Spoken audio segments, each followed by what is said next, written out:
Good afternoon, ladies and gentlemen. My name is Gary Allen. I'm the president of the Maryland Forestry Foundation, and I want to welcome you to the latest edition of our Framing the Future webinar series for February 2024.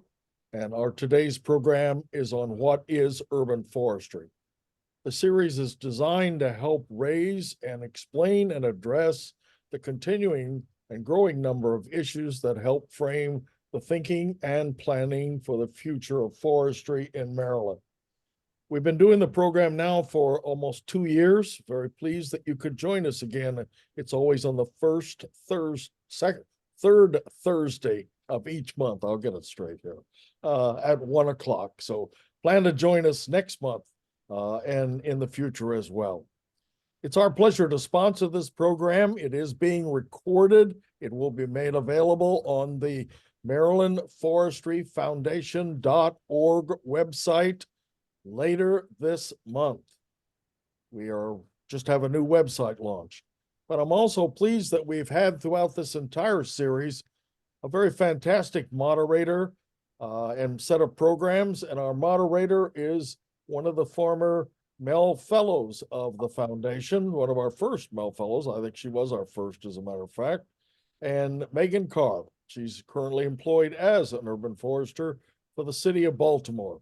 Megan, please introduce our panel and our topic further. Yeah, thank you, Gary. I'm an urban forester, city of Baltimore, and so this is definitely a session that is near and dear to my heart, and very excited to get the discussion going. Speaking of discussion, just a couple housekeeping notes. We welcome participation throughout. This is going to be a really discussion-heavy session, and we would love to have participation from those of you in attendance today. In order to do so, please enter your questions into the Q&A chat box. I will read those aloud for our speakers to address, and that way future viewers of this session will be able to fully appreciate the questions and the full breadth of the discussion going on.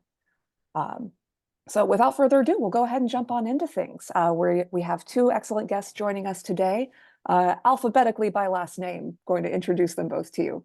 Mark Buscaino is the executive director of KC Trees, a nonprofit established in 2002 to restore, enhance, and protect the tree canopy of our nation's capital.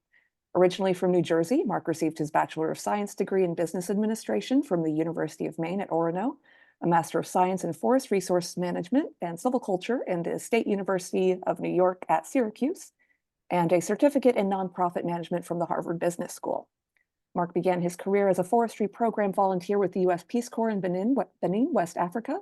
Since that time, he has held numerous forestry positions in New York City, Maryland, Northern Virginia, and Washington, D.C. Prior to joining KC Trees in 2006, Mark served as the National Director for the USDA Forest Service in Urban and Community Forest Program. KC Trees is involved in all aspects of preserving, protecting, and growing DC's urban forest, including planting, legislation, advocacy, inventories, canopy and health monitoring, goal setting, and tracking of gains and losses of canopy over time. Under Mark's tenure, KC Trees has grown from 12 employees and a budget of about $1 million a year to 70 employees in an annual budget in excess of $10 million per year. Most recently, KC Trees received a $9 million USDA Forest Service grant aimed at planting and maintaining trees throughout the district of, as well as Maryland and Virginia. We're also joined by Fred Chalfant.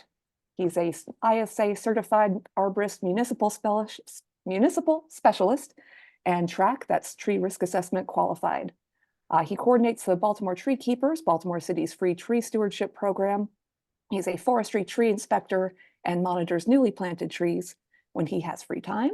Fred also directs the city's Champion Tree program and is a walking encyclopedia and map of all of our city's tree champions. So he's a great resource for us to have in the department, and we're very excited to have him presenting on our behalf here today. So for today's discussion, Fred is going to kick us off with a very brief overview of what is a really large topic. So Fred, I will kick it over to you to get us started before we move on into the discussion.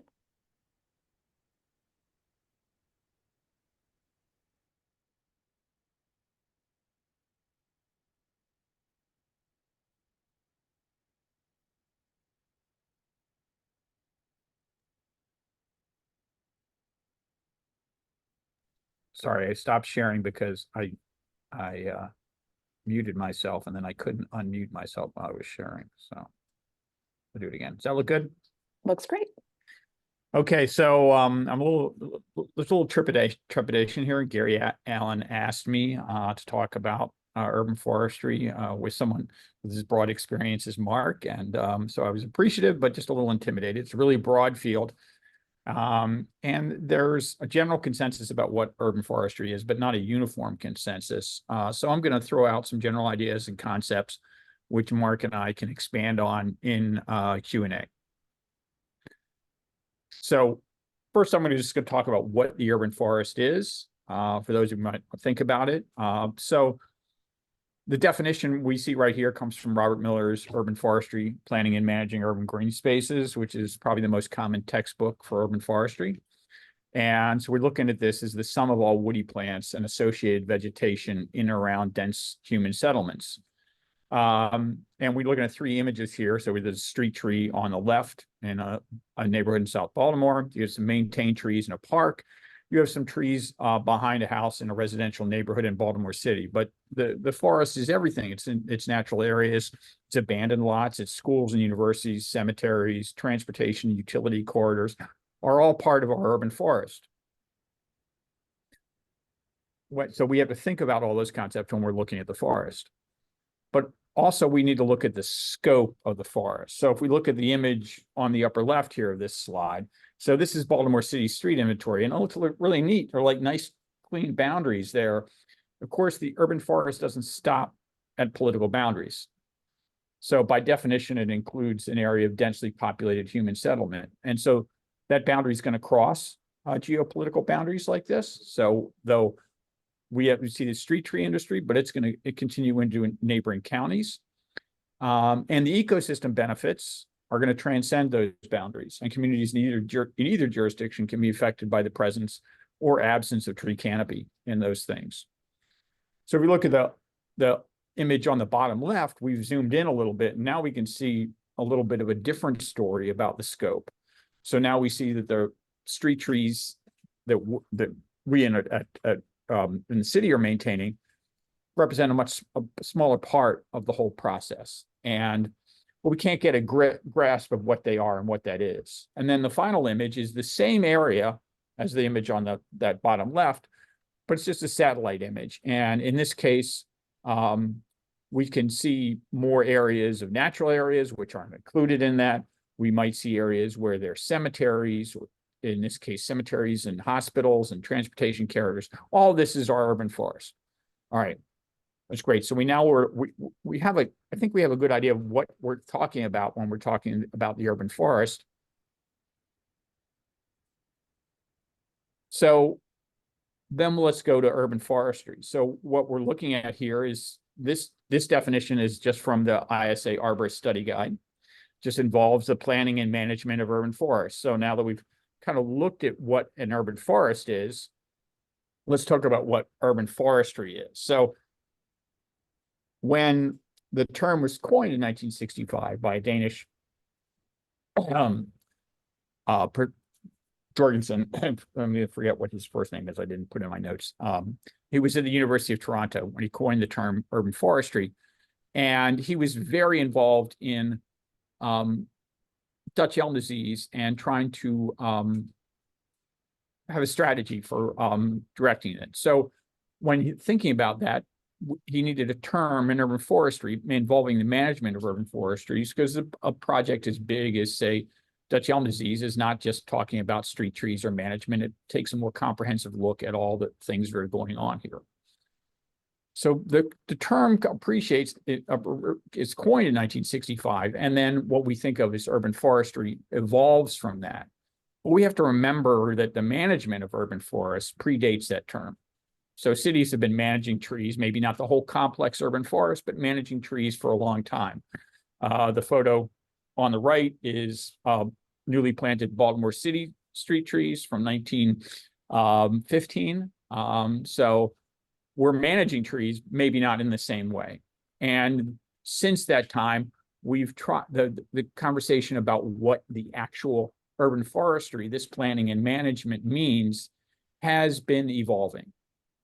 And I think we need to think of it in terms of both the academic field, where those of us people who are going to study this in a university or other a school, a profession, the people where I am speaking from, where I'm at, where urban forestry is my profession, and the aspect of what a practitioner might be, and also the public perception of what urban forestry is, how people perceive this, and whether all those parts are kind of meshing together well. So all this has an effect. Megan and Gary would talk about this large amount of money coming into urban forestry, record amounts. And so this might affect our career pathways. How are we getting this done? All this money going into workforce development. How are people feeling about this in career pathways? How these pathways look like? How do people in the feeling, if we're going to develop a profession of urban forestry, if there's credentialing that supports this? So part of that has to do with the conversation that Gary had with me prior to this, but we'll go into that. So those are just the basics. I'm not going to, one more thing. I'm not going to go into a little thing, but I wanted to go into a little bit about some of the complexities, and then we're just going to go out to general stuff. So I was lucky enough to be part of an urban forest educators symposium sponsored by the University of British Columbia. So we had educators from all over the world, and I was one of the few presenters who was actually teaching to the general public rather than in higher education. And a lot of it was about discussing what makes up the components of urban forestry as a field for them in an academic field. What are the knowledge domains? And so some of these are what the symposium came up with, maybe not in necessarily the order that was coming out, but the primary knowledge domains that come out that we're thinking of when we think about urban forestry. And then also discussing what might be core technical competencies for what you might do in urban forestry, and then generic competencies. And I'm just going to point out to me that when it comes to generic competencies, I don't think there's any surprise here that the community engagement comes up there as top of the list. So I didn't want to spend a whole lot on this. I wanted to fold right into questions and get it, because urban forestry is such a broad spectrum. And I think probably people attending have different ideas about what as, and certainly Mark and I are going to have different perspectives based on our experience. So I'm just going to throw out this last slide, which is community. So I think Mark and I both come from the same field with what Casey is doing, that our practice and what we do in Tree Baltimore, which is a planting thing, is totally focused on community.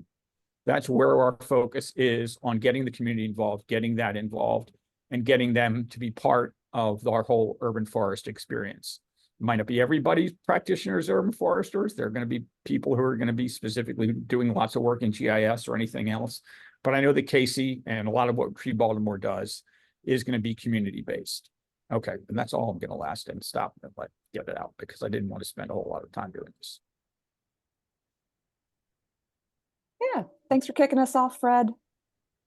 So with that, again, I'll remind folks, especially those who are joining us a little later, we welcome you to add questions to the chat for our speakers today to address.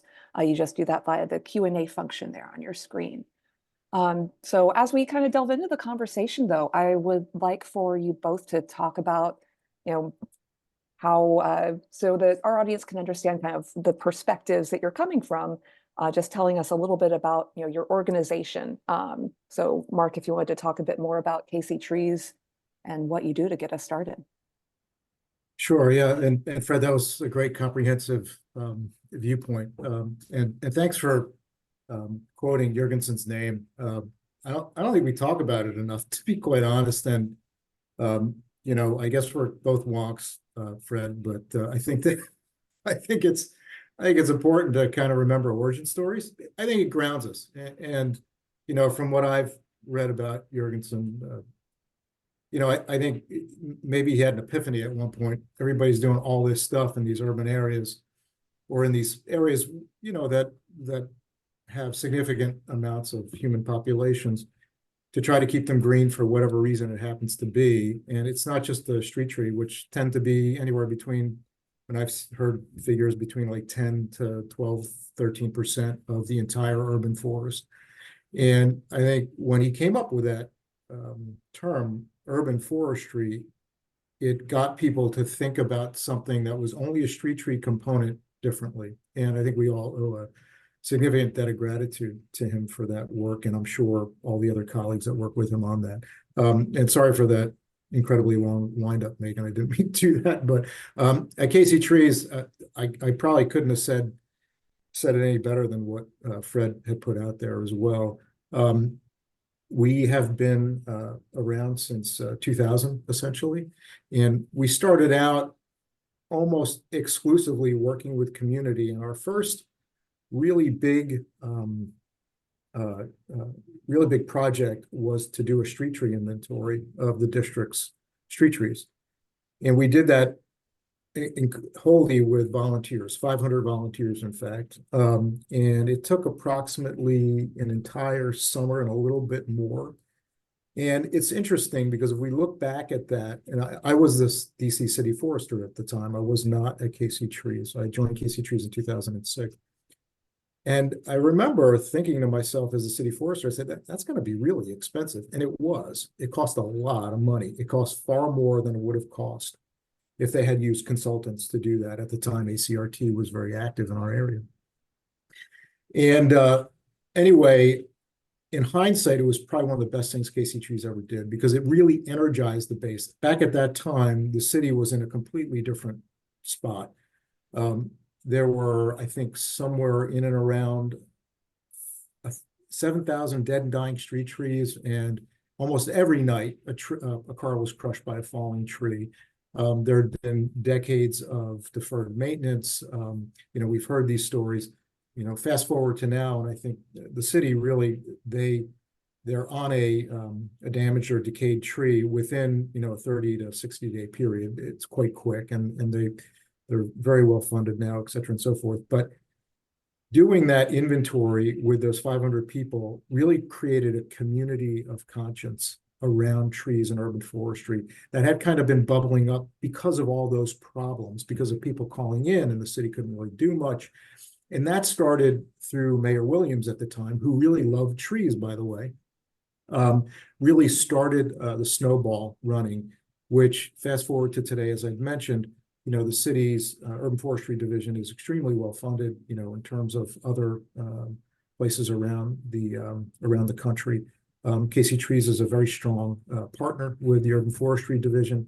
We're engaged in education, tree planting, some street tree planting as well. I'm at Casey Tree Farm right now, where we are growing trees, and the city is taking those trees from the farm. It's the DC State Nursery. But to Fred's point, we are engaged in all manner sorts of things, as he had mentioned, and community really is the basis for all of it. Yeah, and Fred, if you don't mind, I think a lot of folks get confused maybe a bit on the relationship of Tree Baltimore to Baltimore City Forestry. So if you wanted to lay that out for folks. Sometimes I get confused.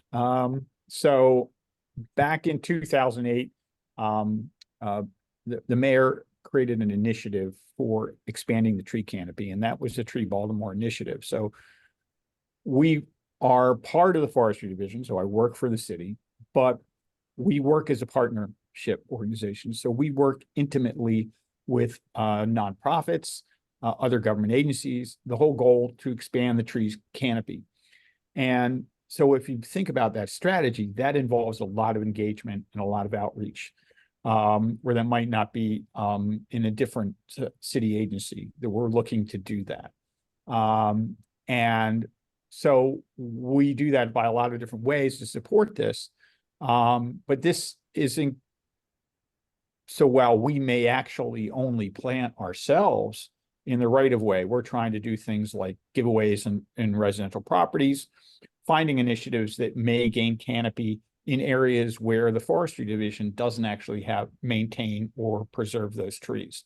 So for us in Baltimore City, Department of Recreation and Parks maintains trees in the right of way and in parks.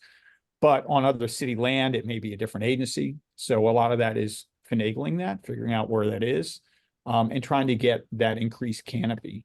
And then again, we have these wonderful partner organizations that do a lot of planting, such as Baltimore Tree Trust, Blue Water Baltimore. They're all out there planting trees in the thing, and we're all working together to increase the canopy. So as Megan said, I coordinate the tree keepers program. So for us, this sort of works the way Mark did about getting the community involved. That's our stewardship program. So this is a key where we are, in essence, teaching the very basics of urban forestry, not as an academic thing, but about ecosystem benefits and about tree maintenance, about how you might go about engaging your community to plant trees, and how we get them to prune and maintain these trees. Now, for us, it's selfish. We give these people a little card that tells them that they can prune or plant in the right of way, so that hopefully is taking something off that besides building a community engagement, it might help us defer things that we might not be able to do in terms of young tree maintenance in our right of way. So, and that for us, that's always about building a community of trees and people. And all these people help build this hopefully is a groundswell of efforts. It's going to increase this whole canopy, because we can only, in our forestry department, as Megan knows, the forestry division can only have a responsibility over a small amount. And so we need to really get all that engagement. That's where engagement comes in, because most of our opportunities to plant are going to be on private property.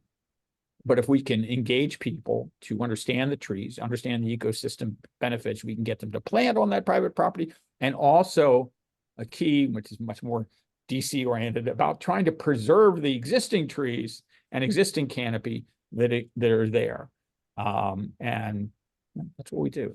And I would like to shout out, because I see a whole bunch of my tree keepers in the attendees today. So thanks for hopping on. Yeah, and so Fred, to a lot of what you're talking about now kind of is related to a question from John Teasdale, who's asking, how do you convince or incentivize residents to plant trees in their private yards? So Mark, I don't know if you'd like to chime in on that for a little bit. Well, that's a long one. I was just talking to our communications director about this the other day, and when I started to do, I worked in the jurisdictional side for a long time, as well as the U.S. Forest Service, and I worked overseas doing similar things. I had thought, that offering free trees to people would be kind of a slam dunk. Everybody would want them. The reality is about 10%, 1 out of 10 people will say, yes, I want a tree. And so you have to really take a very holistic approach. Just for some general rough cut numbers, we'll get requests from people who want to plant trees, right? So taking out that whole piece of, does somebody actually want a tree to be planted on their property, which is a lot smaller than people would think. When you finally do find somebody who does want to plant a tree, guess what they want to plant? A red bud or a dogwood or a cherry or like an oak leaf hydrangea, right? So we really have worked hard on that second phase, more or less. Well, we've worked hard on both phases, but some statistics, which I think are kind of interesting. So about 7-8 years ago, the stat was that we would plant about 70% small trees, small to medium trees, and only about 20%, give or take, 20 to 30% large trees, oaks, maples, et cetera, and so forth. And we've trained our arborists as they go out to speak with people, just like, quite frankly, a restaurant trains a waiter or a waitress to sell the higher priced menu items. Not to say that those trees are higher priced, because these people aren't paying for the trees anyway. And we flipped those statistics on their head. So 70% are large and medium trees, and only 20 to 30% are the small trees. And that's what we grow in our nursery. So there is a pipeline there that kind of makes sense. But it's really hard. People are under the false impressions that trees are going to hurt them because of not statistics, but because of news media, when it's a slow news day, what do they show? Somebody tripped on a root, or somebody, a tree fell somewhere. Those things happen, right? But statistically, they're so small that, as to be, negligible. And, we live in a physical world. These types of things will occur, but we have to try to speak about them in a way that people are not on their guard when they're thinking about just everything from putting in a rain garden to how much maintenance is that going to be, which is, it's not a lot if it's done correctly, to, planting a tree and the benefits back. But it is an uphill climb, especially in an urban area where the yard lots are smaller. That's always a challenge. A lot of times, if somebody will say that they want a smaller tree and the yard can take 2 trees or 3 trees, we'll say, okay, we'll give you the dogwood, but you got to plant an oak and a maple. 90% of the times they go for that. So we have these techniques that we use to encourage the planting of larger trees. And it's been fairly successful, but it is a sobering fact that a lot of people just simply do not want to plant trees. Yeah, and I'm curious if you noted since the start of KC Trees as a program that the work backlog for DC has narrowed considerably. Yeah. So I know that one of the barriers for us is if your primary example as a resident of trees in your area is something that's dead or dying, you're probably a lot less likely to want to plant one. As that gap between a tree showing signs of mortality and being removed has narrowed, have you seen any reduction in that resistance to planting, or is it tough to say? I think it's hard to say, because we didn't, we started our quote unquote free tree program around about 2007, 2008, something like that. So, the city was on its way to repairing itself at that point in time in terms of how it reacted and responded to those issues. It took a long time, but, they got there. I mean, that's what public sector does. I mean, it is not a quick process. It takes time and investment and training and resources, et cetera, and so forth. But in DC, people were very, very interested. There was a huge groundswell of support, as I mentioned. In fact, Mayor Williams was voted in part on a platform of trees, which is very unusual for a big city mayor. And he embraced it. He was a big supporter of a lot of the legislation that we had passed with the city for tree preservation and protection and collection of fees and fines to generate more dollars to plant more trees, as well as the rebuilding of the urban forestry division. When I was working there, we had 4 permanent staff. The rest were contractors. And those contractors and their knowledge of urban forestry was actually quite scant. Now I believe they have, I think it's 30 professional staff, all ISA certified. And so you think about that, that's a huge difference. As well as contractors, of course, the buck trucks and chainsaws that are out there doing the work. But I think it's always been there. I think it's a cultural thing, quite frankly, from my experience over the decades. It is, there's a lot of, kind of this land is my land thing. And, if it's my tree, I'm going to cut that thing down. I don't care about the benefits that it provides. And that's unfortunate, especially in an urban area, because small changes in the environment impact the larger environment around it, as you well know. So anyway. Yeah, and Fred, I don't know if you wanted to chime in a little bit. So I know Gary was curious to hear about people's response to things like learning about the ecosystem benefits provided by trees that you alluded to in your intro. Is that something you found to be persuasive, or how has communication of those benefits generally gone with the public? I think that I'll back this up by talking about tree to services. So when we talk about these things that you're talking about, or people see dead or dying trees, we're always trying to teach people to listen to where people are coming from when it talks about these trees. Because I tell people that no one's going to drink the tree benefit Kool-Aid if they're suffering, if they've just had a tree branch fall on their car, or the tree roots have uplifted their sidewalk. a lot of the people who take our classes, they're already, as I said, they're already been drinking the Kool-Aid a little bit, or they wouldn't be taking classes. You're not going to go out to your neighbor and convince them all about the fact that trees are going to lower their heart rate, stress levels, or blood pressure, or that there's a correlation between trees and crime. You're not going to get them to believe that if the last thing that happened is that a tree fell on their car. They're just not going to do it. So it's about meeting people where they are, trying to limit the disservices, or trying to get it. So a lot of times when we talk now about tree planting projects where we get neighborhood people involved and they're thinking about planting and getting to their neighbors and seeing if they can get a street tree, their neighbors to buy into a street tree in a neighborhood, we try to say, hey, well, let's try and contact us, see what the city services are, see what trees are in there that should be pruned or removed.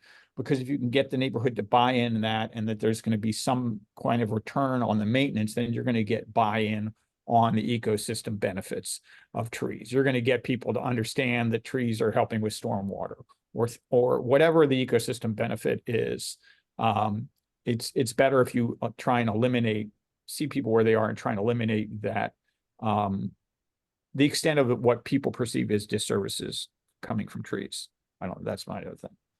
And I just want to chime in a little bit on strategies for giveaways, because Mark was going on that. And I see one of the people on the call today is a neighborhood tree steward for Blue Water, Baltimore, which does a lot of private property tree planting in Baltimore County. They have a program there with the county there. So this is all part of the urban forest. And so in that case, the neighborhood tree stewards are the ones.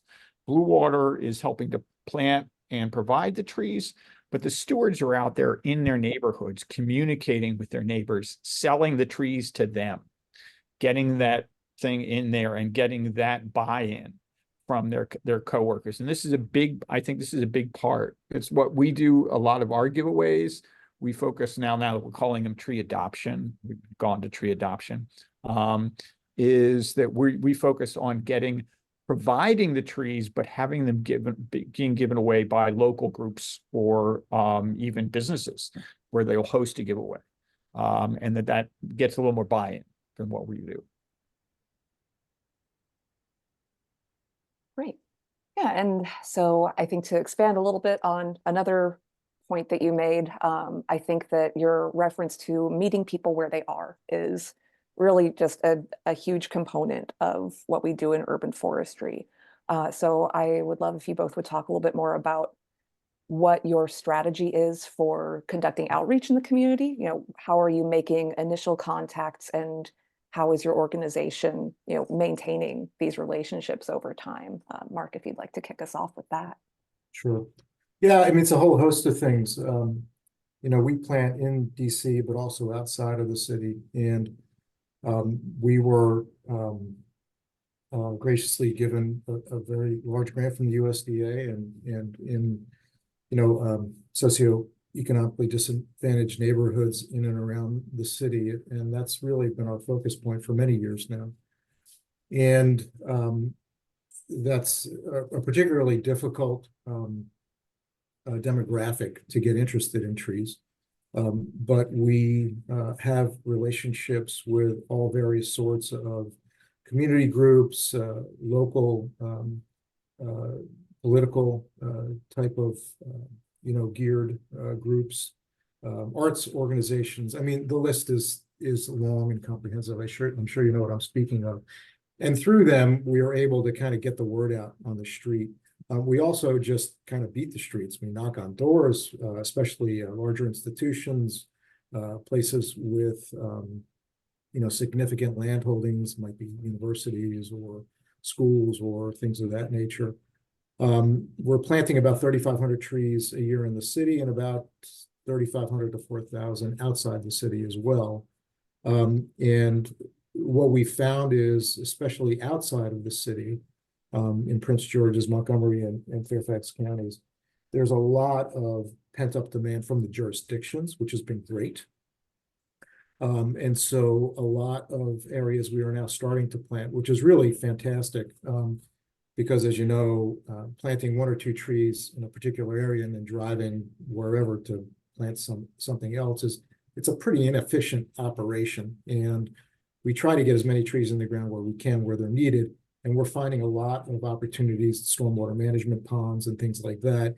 And most people are fine with that, right? It's not like, you know, a stormwater management pond that might look kind of barren, all of a sudden has a lot of trees, and it is a great place to do that. So you're hitting the dual thing of, you know, kind of beautifying as well as doing stormwater control at the same time. So there's some really good opportunities there, but just a lot of door knocking, a lot of print advertisements in local rags, that kind of thing. And that's been very, very, I would say very successful.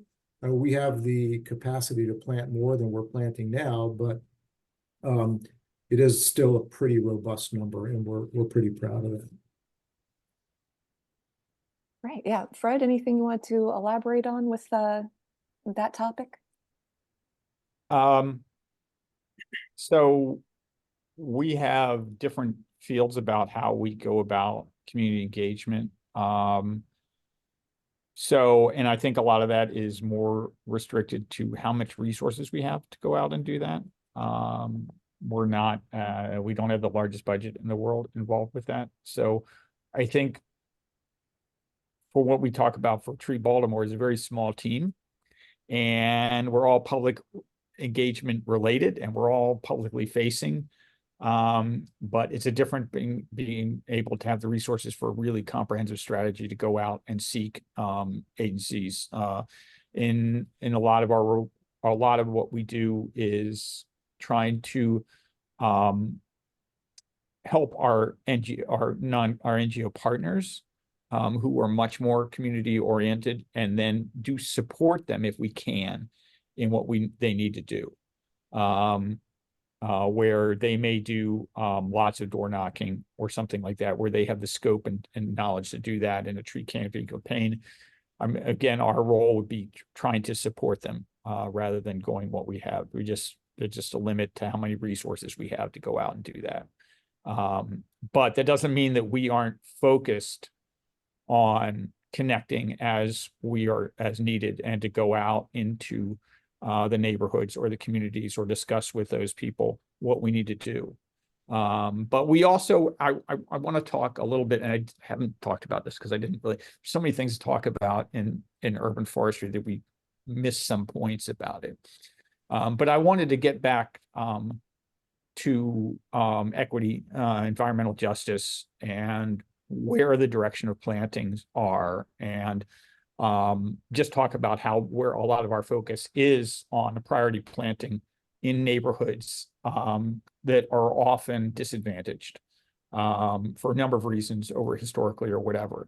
And that is a big focus of what we want to do. And we all love this beautiful urban forest. We all want our city's goal of 40% canopy, but I think we're looking forward through a more equity lens.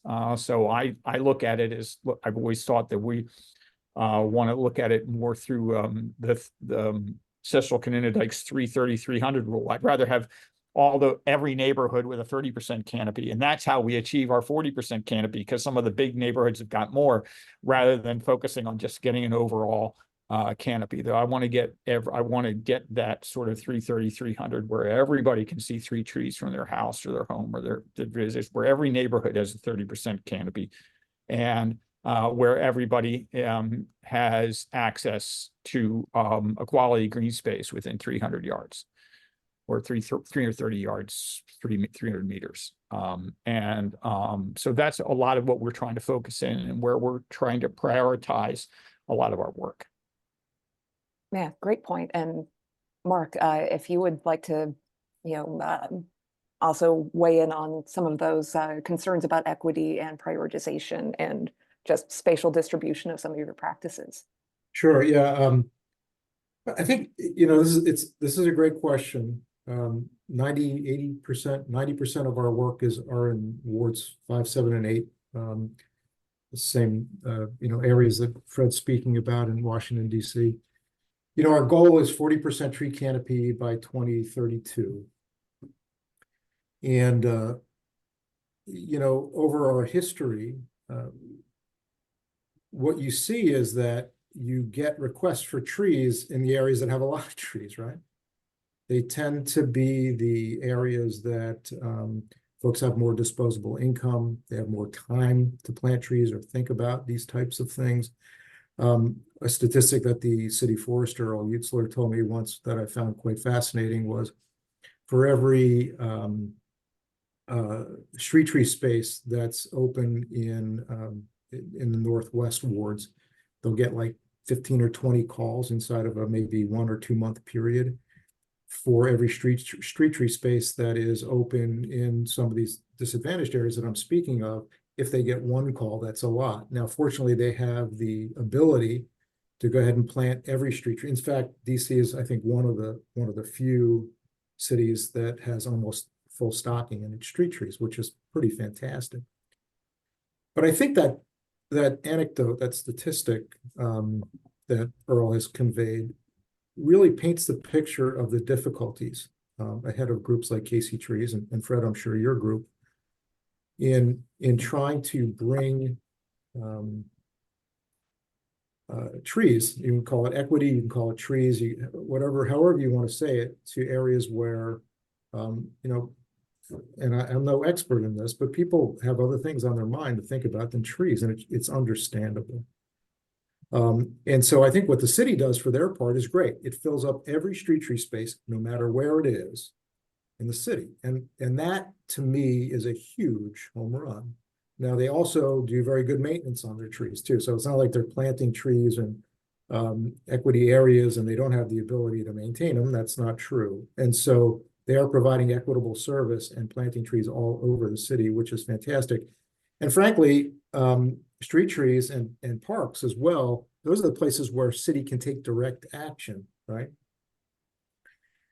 When you're planting on private lots, you don't have that luxury, right? You have to have someone ask you to put that tree in that space.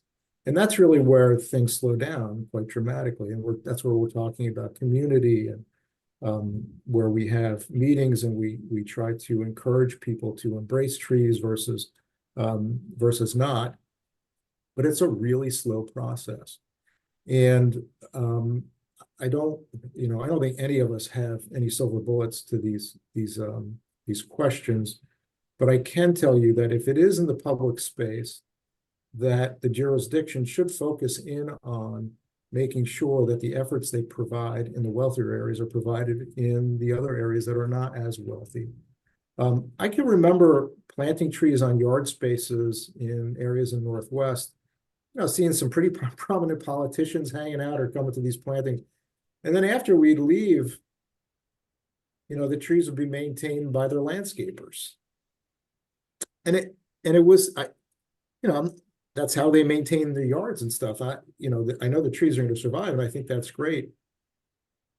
But those folks don't necessarily need Casey Trees to put a tree in their yard, right? And so, it was a little bit of a wrenching discussion / decision within, we have a 40% overall tree canopy goal, right? So, if you plant a tree in an area that has 50%, or if you plant a tree in an area that has 20%, you're still putting a tree in, right? So you're trying to meet that 40% goal. We kind of followed that for a long time. We've shifted gears. We still do plant trees in the wealthier areas of town, but guess what? We say, hey, you want a tree? We're a nonprofit. Help us out. We don't feel guilty about asking about that. But the city's programs still are free trees. We have our own programs that we raise money for too. And so, we don't have a hard time putting trees in the ground. It's not something that, breaks our bank account or anything like that. But, these are just some firsthand questions that we've asked ourselves as an organization, and how do we approach these things? And, again, I'm happy to say that 80 to 90% of what we do are in the disadvantaged areas of the city now. So. Right. Yeah. And so I think another thing that's in some ways related to this topic is, of course, cities are not a static environment. So there's constant change, proposals for land use development, things of that nature. And that feeds into a question that Erica proposed in the chat, which is, what strategies are you thinking about concerning cooperation between the field of urban forestry and equitable housing development as human populations increase and cities densify? Well, I'll jump in real quick. I don't know if we've had a particular strategy. So I would, to be honest, I would like to think that strategy is densifying, but in Baltimore City, we're talking about abandoned housing, and we're talking about actually population loss. So what we want to see is, I think, policies in place that are making sure that development incorporates enough tree planting in that happening. Whoever is doing it, wherever that development is happening, that they're putting in enough green space in that development, I think is where we want to be. And I don't think it's enough at this stage. I don't think the requirements are as great as they probably should be in terms of planting when there's development. But again, we have this loss in Baltimore City. We've had this loss of population.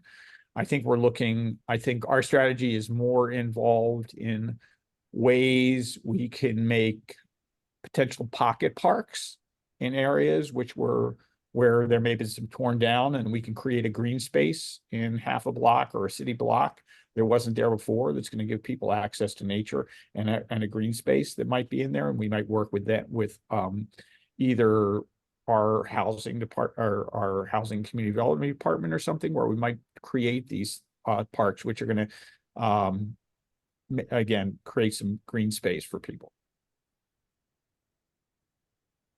Yeah, and Mark, I'm also thinking of, I lived in Tacoma Park for a while, right outside the city, or like DC city boundaries. And I know there were a couple of occasional issues I would hear about, adjacent to, of conflicts with developers, tree removals. Is that the kind of, with those situations, often enough, the penalties imposed on someone for illegally removing a tree were not a sufficient deterrent to prevent that being done. So I don't know if, as part of the advocacy arm that your organization takes on, whether you have pushed for more stringent standards or anything along those lines. Oh yeah, big time. First off, DC is it's not unique, but it's one of the few jurisdictions that through the development process, if it's a special tree, which is 14 inches in diameter and greater, you have to pay a pretty hefty fee to remove that. If it's a heritage tree, you can't move it, you've got to move it. And we've been trying to lower that to 8 inches. Tacoma Park actually is, I think it might be 4. I can't remember. It's been a long time. I actually used to be the city forester there. I'm starting to forget.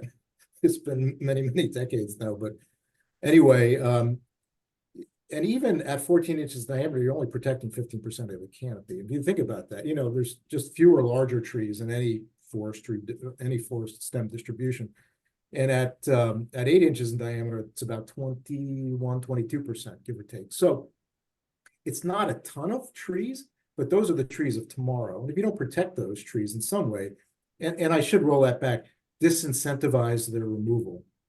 If you don't do that, then you're going to see a continued decrease in that tree cohort, in the cohort of those trees. A lot of people, and why is that? A lot of people want to remove good, healthy trees, not necessarily because they want to cut the tree down, but because they think it's dangerous, right? I mean, we've heard this time and time and time and time again. Fred, I know you hear this all the time out there. Well, so when a property owner goes to remove a tree because they're going to expand their home or something, that's a different story, of course, right? You need that space, you got to take that tree out. But a lot of times, as I'd mentioned, if the property owner says, oh, I need to remove this tree, I think it's going to fall on my home. Well, they apply for the permit. The Urban Forestry Division in DC will send an arborist out and look at it and say, okay, it's a special tree, you can remove it, but it's going to cost you $3,000. They're going to say, what? Say, it's perfectly healthy. Now, if the tree was hazardous, dead or dying, you wouldn't have to pay a permit fee. But if it isn't, they do have to pay a permit fee. And again, anecdotally, the city forester has claimed, or not claimed, but conveyed to me that approximately 60% of the people who, once they know the permit fee, they're like, okay, I'm just going to leave it, which is, talk about knocking it out of the park, right? You're saving a lot of trees that way. And in addition to that, we have pushed and been successful pushing for legislation for tree preservation limits around trees, as well as giving the Urban Forestry Division penalty power for those developers who are supposed to be saving a tree and are not, go ahead and increasing those fines. So that's, we've bolted down a lot of those legislative fixes in terms of those laws. Does it still happen? Yes, because the prices of homes going crazy, right? And so the ding to a developer's bottom line, even with significant fees and penalties, tends to not be that big of a motivator. For a lot of them it does, but not for all of them, especially the bigger commercial developments. But one of the things the city hasn't unfortunately done, and for some reason continues not to move forward on, is to adjust their fees and fines for inflation. They're already about 5 years out of date. And so they're losing a fairly significant amount of money in their fee structures. We just testified in front of city council for them to change that. We're also trying to do our best to do what you already do, Fred, which is a citizen street tree maintenance program. The city's been very reluctant to work with us on that. And the reason why we want to do that is, number one, to create community for the street trees, which everybody thinks about and loves. But number two, even more importantly than that, you know what that does, Fred, when you do that? It makes you shake the hands of the neighbor next door and say, we're taking care of your street trees. You want to plant one in your house too? And so it's a huge portal to create relationships, to plant more trees. And we've been pushing the city about that for years and years, and they don't want to give us a pilot to do it. But we'll continue to try to get that done. So. All right. Oh, did you want to add? I was going to throw two anecdotes out. One, but just came out when Mark was talking, which is we would have a pruning thing with some of our tree keepers, and through the city forestry board sponsoring it. And typically we would look in neighborhoods where their city like us would have trees are out of contract and young trees. And we actually went into one neighborhood one year where we went in the neighborhood where there were lots of 311 requests for trees that needed to be elevated. People are having problems getting out of their cars, parking things. And so imagine the benefit that you get from doing that. You get a group of people who are out there. They're doing this nice tree care on all these trees, limbing up the necessary ones that need to, so people can get out of their cars at work. And at the same time, they're seeing this engagement. They're seeing people care for the trees. And at the same time, it's taking a load off the inspections that are going on there. That this inspector is not going to have to go out here. He's not going to have to issue a work order for all these different trees. He's not going to have to look at it. And you're building a good relationship with the community, and they're getting a more benefit of what happens. And the other is going to be on the more depressing side. So Megan talked to that I do champion trees in Baltimore City. Our former champion Southern Red Oak was a gorgeous, gorgeous tree, was in a private residence in Lauraville in Baltimore City. The owners were actually friends of mine. They had it in the back of their yard. They had Davy come out regularly and take care of that tree. It was in gorgeous health. It leaned a little bit towards it. It was right near the edge of the fence to the neighbor's property. And they would tell me that their neighbors would ask them to take that tree down all the time, persistently asking them to take that tree down. It was gorgeous. It was not a risk. It was nothing.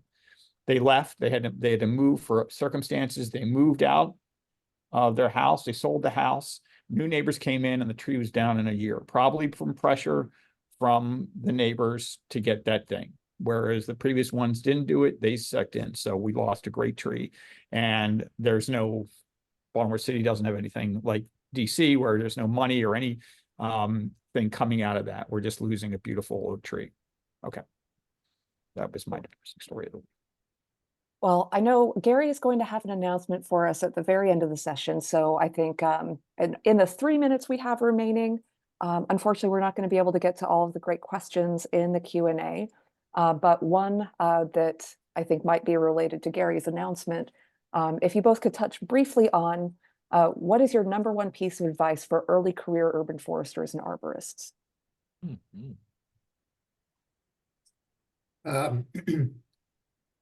Get a job with the municipality or a nonprofit or whatever you're doing. Honestly, it doesn't really matter too much because you'll learn a heck of a lot.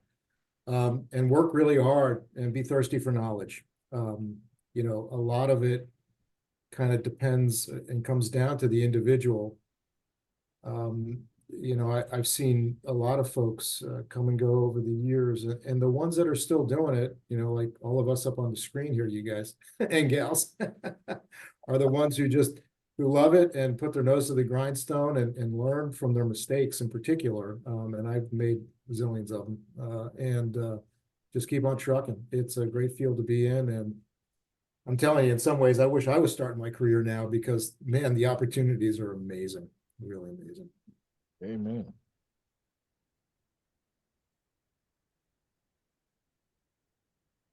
Fred, it looked like you were strongly agreeing. Is there anything else? Oh, no. I mean, I was thinking what's my advice is to get out there and get out there and put your nose to the grindstone, get out there and be really active.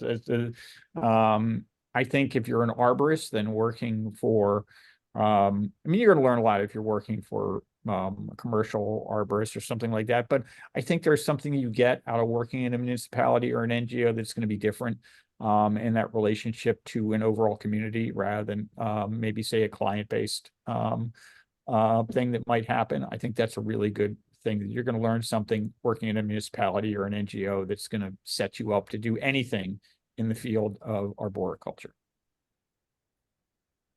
All right. In the Pick it minute up. remaining, Gary, you Pick can it take up. it away. Let me thank Fred and Mark both for an excellent overview of what really urban community forestry is all about. I want to thank them for the time they've spent with you, all of us today. As they just pointed out at the end, urban and community forestry is a growing opportunity for future employment, as all of us, as a matter of fact, the great majority of all of us live in urban areas around the country. And so the Maryland Forestry Foundation, in cooperation with the enormous amount of new resources that are available that Mark was referring to, that his own organization has taken advantage of, as I'm sure the Baltimore City Forestry people have taken advantage of, has just been awarded a grant to pilot for the next 3 years an urban and community forestry kit to introduce students to the economic and professional opportunities that are present in urban and community forestry. Our program will begin in July of 2024 on the University of Maryland campus. As a pilot, the first year's program will be limited to only a single week as we try to frame what the best response is to actually to address this opportunity in the years ahead. In future years, it'll expand and provide college credit in 25 and 26 to a 2-year program. But if you'd like to be in on the ground floor, and only 40 students will be admitted to the program, expenses will be fully covered with only a modest application fee. It'll be available in July of 24. You can find the application available by the end of this month on the Maryland Forestry Foundation .org website. I really hope that you'll take advantage of this opportunity and that we'll be able to see you on campus in July of this year. We're really excited about it. And as Mark and Fred both mentioned, and as Megan's probably noted, there are more resources available today to support urban and community forestry around the nation than there have been ever. As a matter of fact, under the infrastructure bill passed earlier in this administration, those funds are now being rolled out across the country. Here in Maryland, there are over $60 million available in this field alone over the next several years to support urban and community forestry consistent with Maryland's adopted goal to expand forest cover in Maryland by 5 million trees and help adapt and address the changing climate conditions, which will provide a better quality of life for all of us. I want to thank you for joining us today. I want to thank Fred and Mark and Megan for her moderation today. And I want to ask you to join us again next month on the third Thursday at 1 o'clock for Framing the Future, Forestry in Maryland. Tune in then, and thank you very much, friends, for your time today. Bye-bye.